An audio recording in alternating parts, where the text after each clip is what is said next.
saat Kobra saya bisa hadir di sini. Qadarullah dimintanya malam ke-6. Saya waktu itu adalah sudah agak khawatir. Kenapa? Karena saya jam 5 masih di Pemda, masih audiens dengan yaitu Bupati. Karena paginya saya yaitu mengadakan acara seminar, bawa dari kawan-kawan, saya bawa jamaah, ada 70 orang yang ditatar di Hotel Prembis dari BPIP Pusat Jakarta. Jam 2 saya diterima sama Bupati atas nama pengurus Forum Kerukunan Umat Beragama. Sampai jam 5 belum pulang gitu Ustaz. Tapi qadarullah nanti saja kata malam yang ke-7.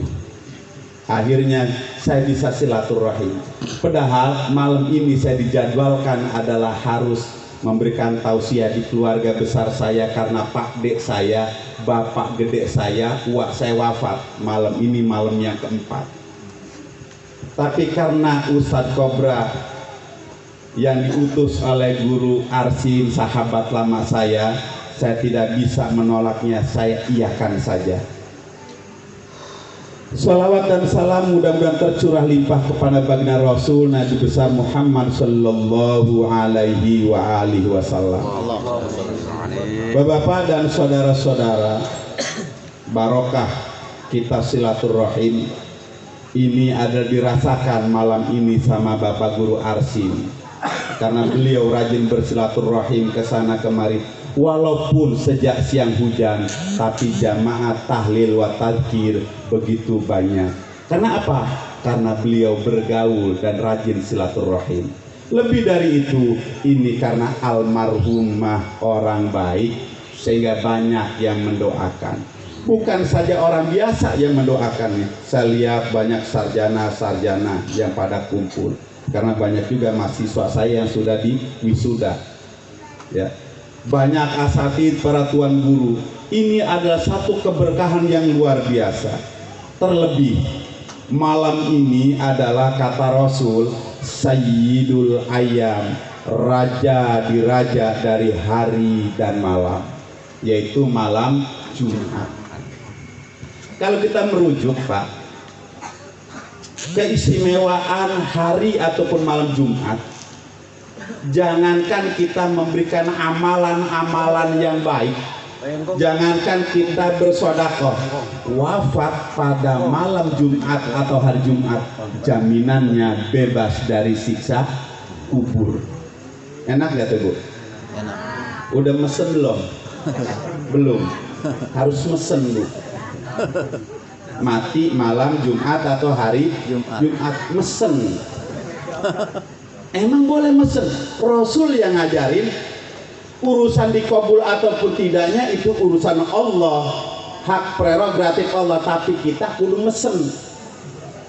Apa pesennya itu? Rasul yang bilang, Allahumma inna nas'aluka husnal khatimah wa na'udzubika min syarri aqibah wa su'il khatimah. Salah satu husnul khotimah mati hari Jumat atau malam Jumat. Paham Pak? Bapak-bapak dan saudara-saudara, jangankan ibunda almarhumah Jasem binti Bapak Salim yang baru malam ke-7 wafatnya, orang tua kita, saudara kita yang sudah puluhan tahun bahkan ratusan tahun, setiap malam Jumat dan hari Jumat mengetuk pintu rumah familinya orang-orang yang pernah makan harta warisan. Sejak kapan itu? Pas mulai hari Kamis waktu asar, itu almarhum dan almarhumah yang beriman kata Allah, hai arwah almarhum dan almarhumah, pulanglah ke rumah kamu semua. Datangi orang-orang yang pernah makan harta warisan, datangi famili dan kolegamu, siapa tahu dia akan memberikan hadiah. Apa itu hadiahnya? Ulama kita bilang setiap malam Jumat minimal baca 2 surah, 1 surah Al-Kahfi, 2 surah Yasin. Di dalam keterangan lain, biasakan malam Jumat itu baca sab'us suwar, 7 surat, Bu. Suka baca 7 surat? Ini bapak-bapak yang rajin buka WA, buka HP. Kalau HP mah sejam 2 jam sanggup. Kalau malam Jumat baca sab'us suwar, 7 surat. Apa-apa itu? Pertama, catat Bu nih. Catat yang pertama adalah surah Al-Kahfi. Kata Rasul, orang yang rajin baca surah Al-Kahfi terhindar dari bisikan, terhindar dari ajakan, terhindar dari rayuan Dajjal laknatullah alaih. Dajjal terbesar adalah HP. Nggak percaya. Setan dia kalah sama HP mah, Bu. Mau tidur pegang HP, bangun tidur HP. Dari sawah lihat HP, habis masak lihat HP, habis berantem HP. Dajjal terbesar zaman modern yaitu HP. Lah emangnya orang berantem gara-gara apa? HP. Lakinya punya HP, bininya pengen lihat, kagak boleh. Ya. Ada yang begitu di sini. Aja. Jangan-jangan laki ibu ini. Iya. Masya Allah. Satu Pak. Satu, yaitu baca surah Al-Kahfi. Banyak usaha 110 ayat. Kata para ulama boleh 10 ayat pertama dan 10 ayat terakhir. Kalau kita nggak sanggup sampai 110 ayat karena sibuk sama apa? Kongkok. Kongres kongkok kagak beres. Saya ingat tuh kalau ngomong kongres almarhum almarhum Kiai Haji Rahimuddin. Dia itu kalau ketemu saya memang di MUI selama 25 tahun bareng sama saya dan saya bareng sama dia. Kalau ketemu itu megang jenggot Syekh. Apa pada rontok jenggot saya mau itu jarang, dia nggak punya jenggot saya apa pada rogol. Kita ingin ngedeleng bocah kongres itu ini pulau mulu orang reren di kongres apa ke kongkor beres-beres kali saya kali kongres pemuda kongres NU gitu nggak tau kongkok kagak beres. Siji itu satu tuh. Sini ngerti nggak bahasa siji itu? Ngerti? Orang nih kadang orang. Atau lo orang ngerti? Bahasa Belanda itu. Itu bahasa Belanda yang ada di Surakarta ya. Surakarta apa ini? Surakarta ya. Surakarta. Itu satu. Yang kedua, surah Toha. Suka baca nggak malam Jumat surah Toha? Enggak. Kerunyaan. Kata Rasulullah, orang yang rajin baca surah Toha itu seperti orang sudah masuk sensus. Kita kalau mengupil kades kan di sensus Pak ya? Iya. Kenal di sensus? Dicatat. Kalau mau dapat bantuan dicatat gira nggak? Gira. Kita nggak kecatat ya minta dicatat kan ya? Buat apa itu? Lah udah kok cuma 10 orang kata ini paketnya di kelompok ini. Gua apa atuh lagi? Bakal mak gua udah tua banget katanya. Gua aja tua apalagi mak gua kan. Pengen dicatat.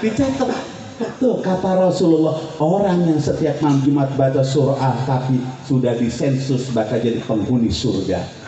Amin. Jangan amin aja, kerjain. Amin sekarang banyak nyeleweng. Ya. Amin gak dikerjain. Ada Bang Amin sini. Ada juga. Tapi mudah-mudahan Amin sini mah jujur-jujur ya. Berapa tuh? 2. Yang ketiga. Ini masih mukodimah ini mah. Kan 6 terakhir ya di sini. Pak Guru Arsin ya? Iya. Kata Pak Guru Arsin nyampe jam 12 ya boleh lah.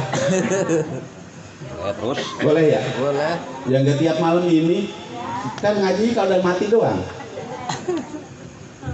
Yang ketiga Bu, surah Yasin. Kenapa surah Yasin dibaca walaupun hadisnya kata orang belasan itu hadisnya doib, banyak jalannya jadi tingkatan yang naik dari doib jadi hasan dari ilmu mustalah hadis gitu tuh. Hadis doib, karena banyak riwayatnya, saking banyaknya naik derajat jadi hasan. Siapa orang yang rajin baca surah Yasin, itu akidahnya, agamanya akan kuat, nggak cepat luntur.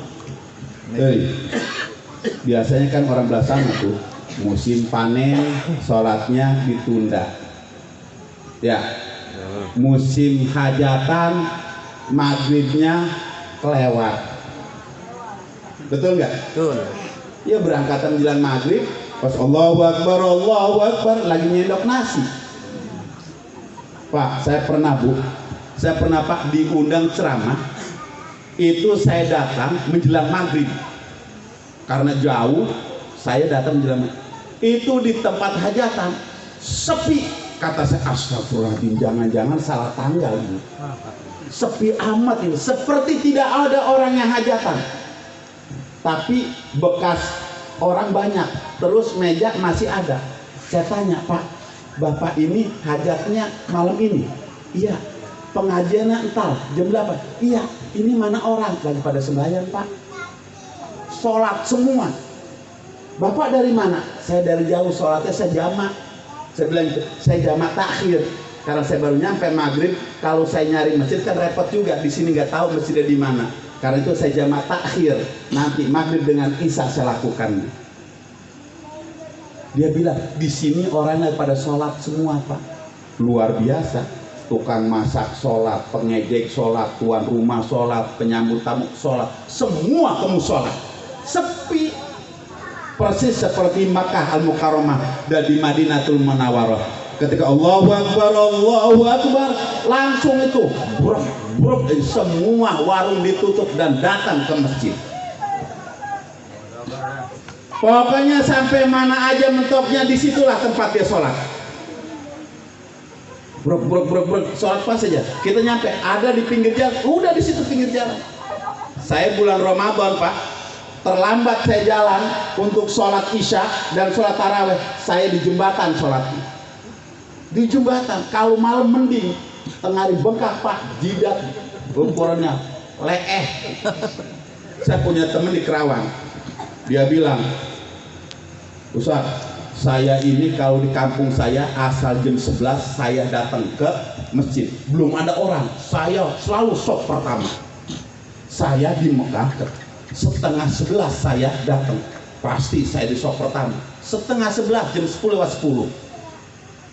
Pas nyampe, Bu, di sana udah nggak bisa masuk Masjidil Haram, ada di tengah-tengah jalan. Mau kagak mau ya udah, macet itu sudah. Sholat di situ dia. Sholat syukur wudu. Itu pas sujud dia bukan subhana rabbiyal a'la. Aduh. Kenapa? Jidatnya panas. Sholat tuh udah batal tuh. Aduh. Udah batal, Bu. Sholat aduh itu udah batal. Tapi terus aja dia sholat. Pas sujud kedua nggak tahan, telapak tangannya ditentangin itu. Dia sujud di telapak tangan. Sah nggak sujud telapak tangan? Kata fikih nggak sah itu. Wong sujud itu jidat kita kena sorbannya di leher kita, itu batal sholatnya. Paham? Nih bapak-bapak yang suka pakai sorbannya nempel itu, sujud aja batal tuh sholatnya. Kemudian apa? Kalau mau tempel dibuka sorbannya, kayak sejadah ditempelin di bawah. Ya kita bahas itu. Ini mah orang ngaku dia itu penghebatnya, di sana ketinggalan. Apa efeknya setelah selesai sholat? Jidat melepuh, tangan pada hitam. Di Mekah tuh. Kalau di sini khotib mulai dari khutbah pertama sampai amin itu bocah masih uncang-uncang aja di depan jembatan. Pas qamat Allahu Akbar masuk barisan pertama itu juga. Jamaahnya langka. Lah jamaahnya langka, padahal masjidnya kecil. Lah kalau dia maka jajal. Praiso itu. Nah, kembali 3 tuh. 3 adalah apa, Bu? Surah Yasin. Supaya dicatat jadi penghuni surga. Enak ya kalau ada catatannya. Nanti pada hari kiamat Empo Markona meninggal, Tekliem meninggal, Bang Sarboi meninggal. Apa kata malaikat dan bidadari?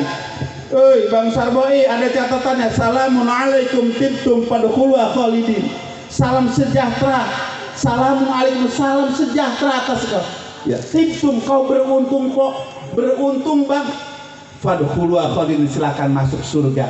Kau kekal di dalamnya. Enak gak tuh? Enak. Enak gak Pak? Sedangkan masuk surga 73 bidadari bang. Itu bidadari cakep-cakep, nggak KW-KW itu. Bini kita. Ini jangan keras-keras. Bini kita. Muda hitam, peot, jelek, galak. Ini mah orang bersono. Punya istri satu. Itu jelek banget, hitam, peot, galak. Di surga 73 bidadari itu semuanya perawan 17 tahun semua. Kalau bapak nggak percaya mati dah. Itu belum tentu masuk surga. Kan ciri masuk surga itu kata Quran, pertama kedua beramal soleh, yang ketiga apa? Mati. Itu bakal masuk surga kalau belum mati mah bang. Bukan kiai banget, bukan syekh banget, bukan ilmu penuh aji pangarti sampai pamakainya luhung, ya amalnya luar biasa, belum mati mah nggak bisa masuk surga. Jadi kalau pengen masuk surga, Mati. mau? Tapi masuk surga bu. Anak masih kecil. Emang anak sampai ngurusin itu? Yang ngurusin anak kita Allah, bukan kita. Cuma lewat tangan kita. Allah kasih, saya coba kalau tangan kita dikasih stroke, bisa nggak ngurusin anak? Jadi jangan coba-coba ngomong, anak masih kecil Tuhan, saya nggak itu. 4. Yang keempat apa? Belum tahu. Yang belum sebut ya? Ad-Dukhan. Kenal Ad-Dukhan? Surah Ad-Dukhan. Orang yang rajin baca surah Ad-Dukhan, kata para ulama, dia akan terhindar dari ilmu yang membahayakan, dari hipnotis, dari santet, dari guna-guna istri muda.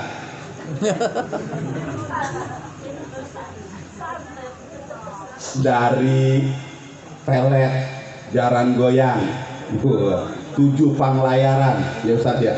Zaman dulu ada pelet 7 panglayaran kan ya? Ada. Orang anak muda mah nggak tahu, ini mah ya kaum tua dah, yang tua ngerti itu.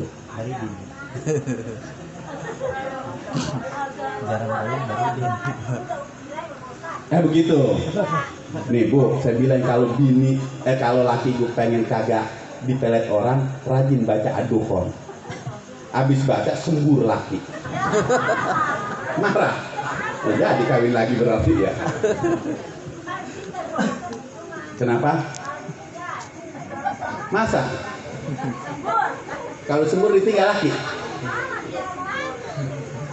Semburannya bukan begitu Bu, dengan semburan mesra.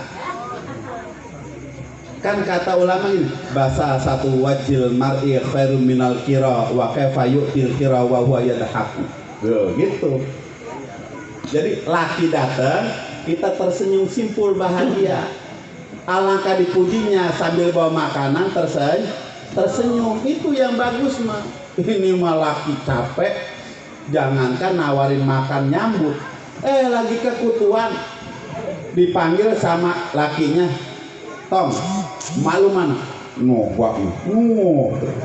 Pas dilihat di bawah pohon mangga, lagi bebiakan, bahasa orang Besono tuh, cabangmun bebiakan namanya Bu. Dipanggil sama lakinya, malu, balik. Ngelenger doang, ngapain sih? Balik. Sekali 2 kali, kelamaan dipanggil apa ngomong? Si hitam katanya, manggil mulu katanya. Ada yang begitu? Ada juga ya? Dikit. Tuh Pak, jadi kalau pengen terhindar daripada gangguan setan, gangguan orang-orang tidak bertanggung jawab, rajin baca surah Ad-Dukhan.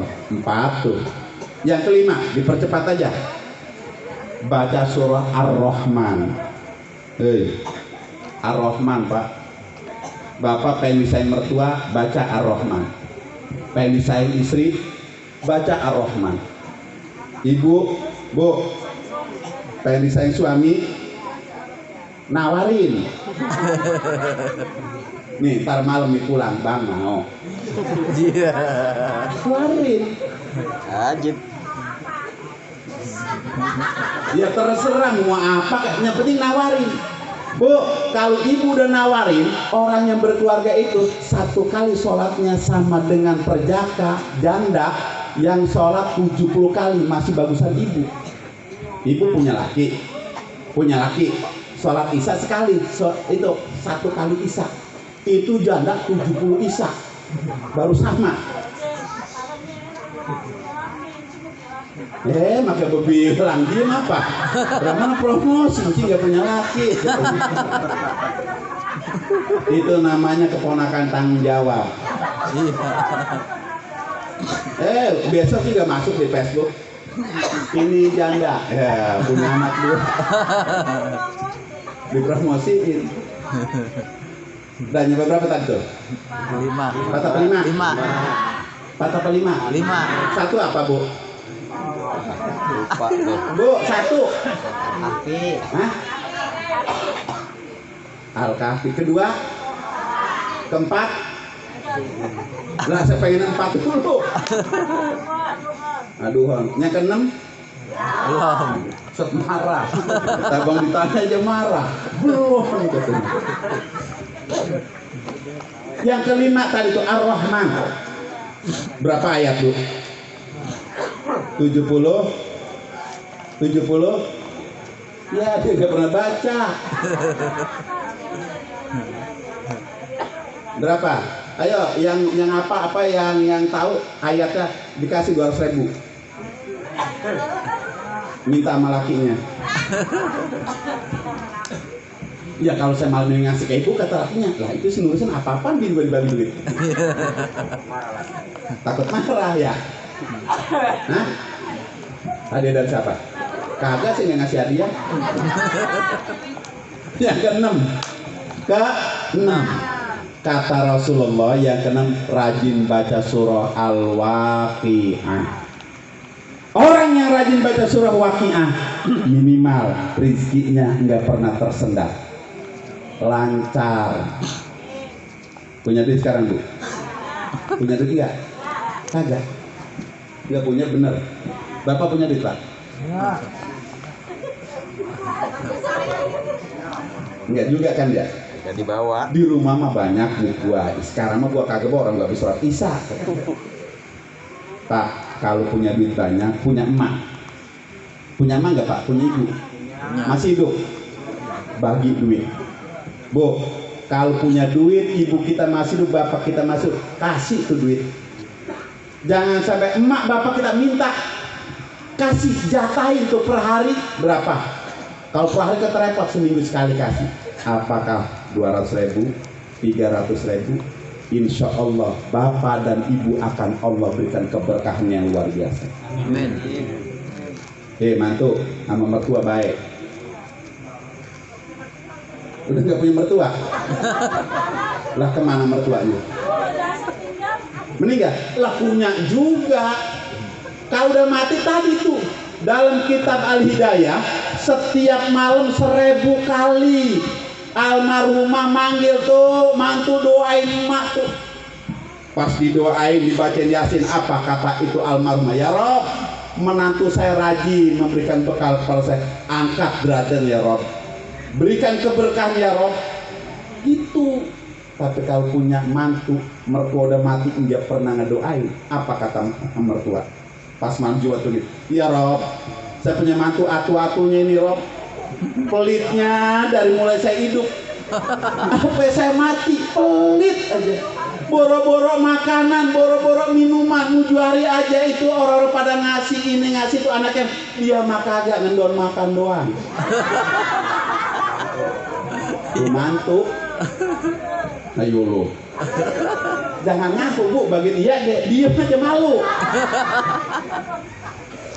Marah nggak tuh almarhumah? marah sesumpah-sumpah sampai emang anak kata brengsek, mantuk, pelit, medit. Ya Rob, biarin hidupnya keblangsang. Nah lo, ayo kudu baik makanya sama mertua. Mertua udah mati, kita datang tamu, minum kopi, ngasih makanan, niatkan dalam hati, ya Allah, pahlanya bakal mak bapak saya dan mertua saya. Kasih ke tamu, besar karton nyampe, beliin susu, beliin rokok, pulang dikasih ayam, enggak nyamatanya mentah, kasih aja, dibawa insya Allah. Pahlanya bakal orang tua kita. Kata siapa itu? Rasul yang bilang, ad-du'a'u was-shadaqatu hadiyatun ilal mauta. Ini hadis tercatat dengan jelas di dalam kitab Al-Hawi lil Fatawa di juz yang kedua halaman 198. Di mana Pak? Di kitab Al-Hawi lil Fatawa di juz yang kedua halaman 198. Karya Syekh Jalaluddin As-Suyuti. Rasul bersabda, ad-du'a wa shadaqatu hadiyatun ilal mauta. Doa, permohonan ampunan kepada Allah untuk orang-orang tua kita. Wa shadaqah, dan shadaqah yang kita keluarkan, hadiyatun, menjadi hadiah untuk almarhum dan almarhumah. Ya, ilal mauta, kepada orang-orang yang telah wafat, ibu bapak kita dan saudara-saudara kita. Paham tuh? Paham nggak? Paham. Khalifah Umar bin Khattab radhiyallahu an yang punya gelar Al Faruq, dia komentari tuh di hadis itu. Oleh Syekh Jalan As-Suyuti ditulis di bawahnya.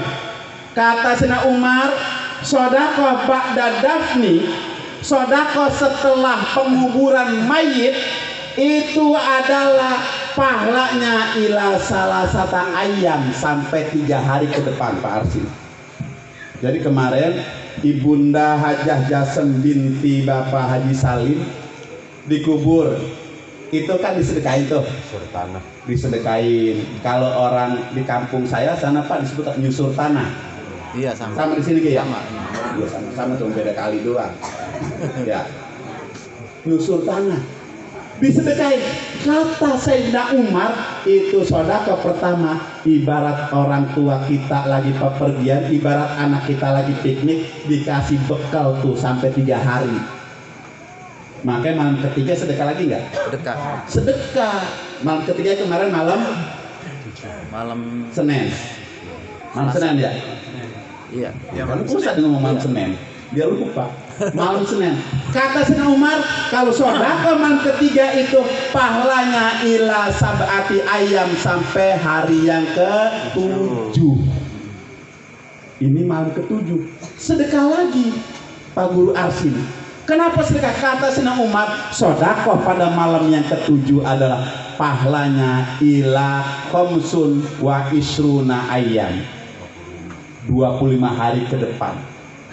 Riwayat lain ila arba'ina ayam, sampai 40 hari. Makanya pas 40 hari ngapain lagi Bu? Sedekah lagi. Kata Sayyidina Umar, pas 40 hari kita sedekah lagi, tahlil lagi, baca Quran lagi, itu pahlanya sampai 100 hari ke depan. Ila mi'ah ayam, sampai 100 hari. Udah 100 hari sedekah lagi nggak? Sedekah. Sampai kapan? Ila sana, kata sampai 1 tahun. Ketika 1 tahun sedekah lagi nggak? Sedekah. Sedekah ini disebut haul, nemu tahun. Dicatat oleh Syekh Jalil As-Suyuti ila alfi sana, sampai 1000 tahun. Makanya biasanya orang kalau udah nemu tahun itu, kalau yang agak jablah nggak disedekain lagi. Tapi kalau yang rajin, anaknya soleh dan soleh, setiap tahun ada haul. Betul? Itu. Jadi tuntunannya ada. Nggak percaya, buka aja kitab Al-Hawi lil Fatawa di juz yang kedua halaman 198. Karya Syekh Jalaluddin As-Suyuti. Sedekahnya bagaimana? Syekh Nawawi Al-Bantani At-Tanara dia ngasih kefiat sedekah itu. tasaddaqu ala anfusikum wala amwatikum walau bisyurbati ma'in. Sedekahlah kamu, kalimatnya oleh Syekh Nawawi sengaja dibuat amar lil jam'i, tasaddaqu ala anfusikum, pada sedekah kamu semua, hei orang Tanara, orang Sukakerta, orang Galian, orang Cabang Bingung, cabang Bungin, orang Sukawangi, sedekah. Tasaddaqu ala anfusikum, untuk diri kita, wala amwatikum, dan orang-orang yang mati di antara kita. Malam ini Pak Guru Arsim udah nyiapin makanan, nyiapin besek, ya, nyiapin air, nyiapin tempat. Untuk apa? Sedekah. Untuk siapa? Untuk diri Guru Arsim dan keluarganya, saudara-saudaranya, wala amwatikum, khususnya untuk almarhumah Ibunda Hajah Jasem. Kalau belum haji, besok umroh Pak Haji Arsim. Setelah umrohul Islam, badalin umroh. Apalagi kalau umrohnya bulan Ramadan, karena dalam Bukhari umroh bulan Ramadan takdilul hajjah, sama dengan pahala berangkat haji. Karena apa? Sekarang haji pusing bu, hari ini Bekasi kalau kita daftar hari ini Pak, bulan Juni itu 25 tahun ke depan baru berangkat haji. Umurnya 50 tahun baru daftar. Pas di kuburan udah 15 tahun baru datang surat panggilan. Yang celakanya sekarang yang berangkat pas usia 68 tahun kagak bisa, 62 tahun kagak bisa, cuma 58 tahun. Yang 60 kudu ngetem dulu. Nyesek nggak coba? Ya aturannya begitu tuh. Padahal di Mekah nggak begitu-gitu amat. Tahu tuh si Ahmad kan jadi begitu ya. Makanya solusinya kalau kita susah untuk berangkat haji, ternyata walillahi ala nasi hijjul baiti man istata'a ilaihi sabila. Isi to'a itu dulu, isi to'a itu di fikih klasik adalah isi to'a kalau punya harta, isi to'a perjalanannya aman, isi to'a sehat, punya ilmu, itu isi to'a. Sekarang ditambah Pak, isi to'anya dengan adanya kuota dan umurnya masih muda. Itu tambah tuh, itu fikih kontemporer, nambah 2 lagi. Jadi ada kuota dan muda. Aki-aki ya, harapan tipis. Makai umroh aja udah umroh. Umroh. Kalau mau nih besok nih habis haji umroh, Pak Haji Arsim nama saya. Cuma 27 juta. Lebih dikit banget. Ya sebetulnya 50 juta kayak nggak apa-apa. Lah emang kenapa? Lah soalnya lebihnya dikasihin. Gitu, enak bu, umroh enak bu. Kalau sama saya umroh gratis bu. Nah, nih catat Pak, umroh sama saya gratis. Tapi naik mobil bayar, naik pesawat bayar. Umroh bener gratis. Dari ngambil mikotnya dari Girona, dari Bir Ali, saya bimbing terus sampai ke Makkah Al-Mukarramah, tawaf, sa'i, tahallul, gratis. Tapi palbah naik pesawat kalau ngaji bayar ya. Lah, arsa pesing bayar lah menurut bayar deweknya. Lah ka duit teh jual sawah. Orang duit sawah. Maksudnya sawah laki dijual. Bener bu, orang yang itu Pak, orang mau berangkat haji, orang mau bikin rumah. Saya bilang ente jangan bikin rumah, terus umroh aja. Nanti sih nggak kebikin rumah, kebikin. Yang satu lagi temannya, saya bilang udah umroh aja, agak asing bikin rumah aja. Yang satu menurut sama saya dia umroh, yang satu bikin rumah. Yang bikin rumah kagak selesai, kagak umroh. Bikin rumahnya kagak selesai, cuma 30 juta punya modal. Yang punya duit 30 juta umroh, pulang umroh dapat rezeki, bangun rumah duluan dia selesainya. Karena di Mekah, di Baitullah dia doa ya Rob, saya punya duit segini-gininya bakal umroh ya Rob. Bakal umroh, padahal ini duit bakal bikin rumah. Mana bini saya di bawah, Nyata ya Rob, saya pulang umroh ini kalau udah kebikin rumah dicerain bini. Nyesek nangis dia di Baitullah, di Hijr Ismail, Makom Ibrahim dia nangis, di Raudhah dia nangis, ya datang ke Jabal Rahmah dia nangis, banyakan nangisnya. Fal yadhaku qalilan wal yabku kasiron, kan begitu, sedikit tertawa banyak nangis. Kenapa? Takut pulang sama bini, galak bini. Pas pulang alhamdulillah, itu bisnis udah bertahun-tahun kagak pernah tembus, tembus. Alhamdulillah, umroh dia lakukan, rumah Rapi. selesai rumah, duit masih bisa, beli mobil, bininya diajak lagi umroh. Enak nggak? Enak. Mau umroh? Oh. Jual sawah jual.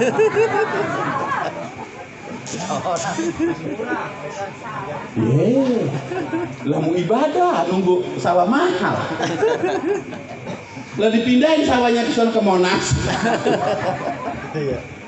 Nyampe mana tadi saya ngomong ini? Genom. Baru 300 meter. Maaf wajib ya, iki mas sambil heureuy belah, tapi insyaallah anak ikut dalilnya anak, penjelasan anak. Tasodaku ala anfusikum wala amwatikum. Jadi sodako Pak, Bu, sodako nih, emak kita, bapak kita mati, ada tamu, udah kita niatin, nyeduh kopi, pahalanya bakal kita dan emak bapak kita yang telah wafat, insya Allah pahalanya nyampe. Nyampe, kalau nggak percaya Mati lagi, Bang. lah emangnya. Ya habis kalau berdasarkan keimanan, nggak punya iman, nggak percaya, terus suruh mati aja dulu. Ada yang ngomong, Tuan Syekh, saya mah nggak punya duit, boro-boro ini tuh, kata Syekh Nawawi, walau bisurbati meskipun seteguk kopi, seteguk teh, seteguk air putih, ora duwe kopi nih, laka teh. Fa illam takdiru, kalau kita enggak punya, enggak mampu, fabi ayatin min kitabillah, maka dengan ayat-ayat Quran. Assalamualaikum warahmatullah, assalamualaikum warahmatullah. Habis sholat ceritanya, ya Rob, saya mau baca kayak Ustaz Ahmad Afendi itu ilah hadrati nggak ketemu. Udah saya tapi pengen baca Fatihah, bakal emak saya sama bapak saya, bakal emak Irik bin Panjul sama bapak Hitam bin Keling. Al-Fatihah, baca Fatihah, fabi ayatin min kitabillah. Nyampe nggak pahalanya? Nyampe. Dalam kitab Mizan Sya'rani yang dikenal Mizan Kubro, itu oleh Ahmad bin Hambal dinyatakan bahwa baca Quran itu wa qiraatul Quran inda qabri musahabatun. Di riwayat lain dinyatakan bahwa orang yang Allah ma'asil sawaba ma qara'tu hadiyatan ila ruh, disebut namanya itu sampai pahala bacaan Fatihahnya kepada almarhum dan almarhum. Makanya kalau kita seumpamanya repot, baca aja Fatihah sekali, kulhu 3. Kata Rasul, orang yang baca kulhu 3 kali sama dengan tamatil Quran, menamakan Quran. Paham? Masih ada yang ngomong Pak, orang Banten ngomong, Tuan Syekh, failam taklamu, kalau saya kagak ngerti, kagak apal, kagak bisa, saya mah nggak bisa baca Quran. Maklum, saya mah orang zaman Blasono, orang zaman dulu. Bapak saya bukannya kalau saya suruh ngangon bebek, suruh ngangon sapi, suruh ngangon kerbau, suruh ngeluku di sawah. Orang zaman dulu kan begitu, semakin kaya tuh semakin capek. Kagak bisa ngaji, udah tua doang nih ngaji nguping sama Ustaz Karto. Apa kata Senawi? Fa'ilam ta'lamu, kalau kita enggak paham, enggak ngerti, fad'u lahum bil magfirah wa rahmah. Doain orang yang telah meninggal mati dengan ampunan, dengan mohon diampuni dosanya dan diberikan kasih sayang. Ada itu dalilnya. Syekh Nawawi merujuk kepada Quran surah yang ke-59 ayat yang ke-10. Bu, surah 59 surah apa? Jilbabnya mau bagus-bagus sih kayak ibu-ibu pengajian. Tapi ditakoni orang ngerti. Surah yang ke-59 surah apa? Orang weru. Krunya amat rabi siapa itu ya? Rabi wong. Pak, surah ke-59 surah apa Pak? Bu, dia juga nggak tahu. Ternyata ibu mah orang weru, dia mah kagak tahu. Hilaf. Jadi sawaun kanat ya, pada baik ya. Ya musref kok, laki rapi. Surah Al-Hasr ayat yang ke-10. Bunyinya bagaimana? Bismillahirrahmanirrahim.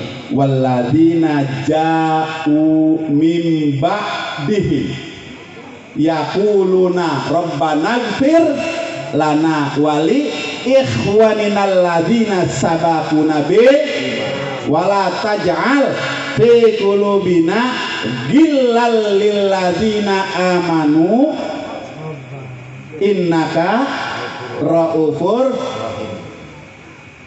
Kalau terjemahan orang Surakarta, walladzina ja'u min ba'dihim, dan orang-orang yang datang setelah mereka.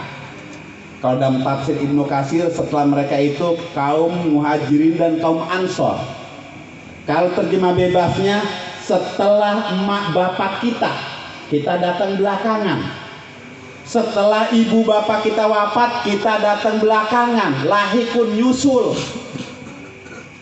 Yaquluna, berdoa. Apa doanya? Rabbana ighfir lana. Rabbana, ya Tuhan kami, ighfir lana, ampuni dosa-dosa.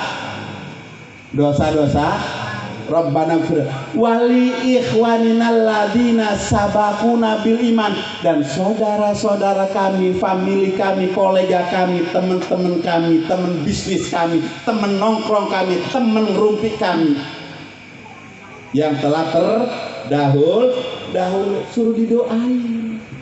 Makanya kalau ada orang belah sono ngomong tahlilan bid'ah, beleguk tuh dia.